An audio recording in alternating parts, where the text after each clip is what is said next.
तरुणकारी, प्यारे भाइयों और बहनों और प्यारे बच्चों,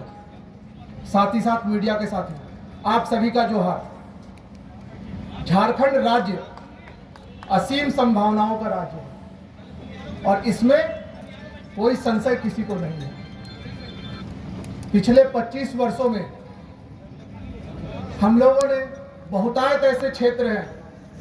जिसमें काफ़ी अच्छा काम किया है और कुछ मुख्यतः अगर मैं बताऊं तो पर्यावरण संरक्षण, हमने अपनी संस्कृति, अपने परंपराओं, जल जंगल जमीन और खेल जैसे क्षेत्रों में बहुत ही अच्छा कार्य किया है। और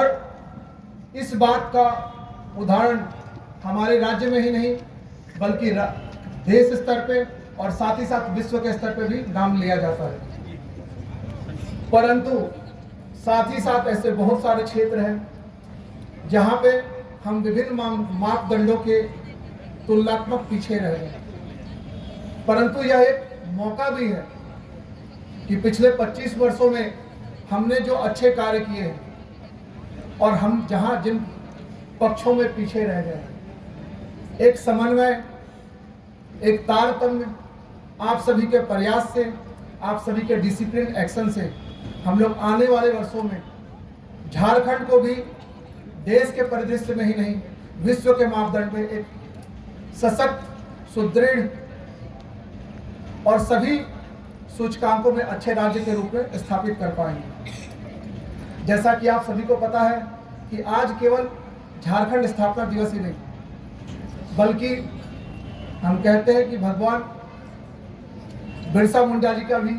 150वीं वर्षगांठ हम लोग सेलिब्रेट कर रहे हैं और यह भी हमारे लिए एक पावन दिन है और हमें उनके संघर्षों को, उनके बलिदान को, उनके संभावनाओं को, उनके परिकल्पनाओं को, जो सपना वो देश का और इस राज्य का उन्होंने सोचा था, उसको हम चरितार्थ करने का हर संभव प्रयास करेंगे। जहाँ तक बात आती है कि हम किन क्षेत्रों में बहुत अच्छा कर सकते हैं, तो कुछ क्षेत्रों में मैंने बताया कि हम कहाँ अच्छा कर रहे हैं। इसके अलावा हम कहाँ अच्छा कर सकते हैं, वह उनमें से कुछ एक दो एग्जाम्पल मैं आप सभी के समक्ष प्रस्तुत करूंगा। सबसे पहला है, हम जानते हैं कि झारखंड का 80% आबादी और 80% क्षेत्र प्रत्यक्ष या अप्रत्यक्ष रूप में कृषि या कृषि संबंधित क्षेत्रों से बेल लगा हुआ है। तो पहला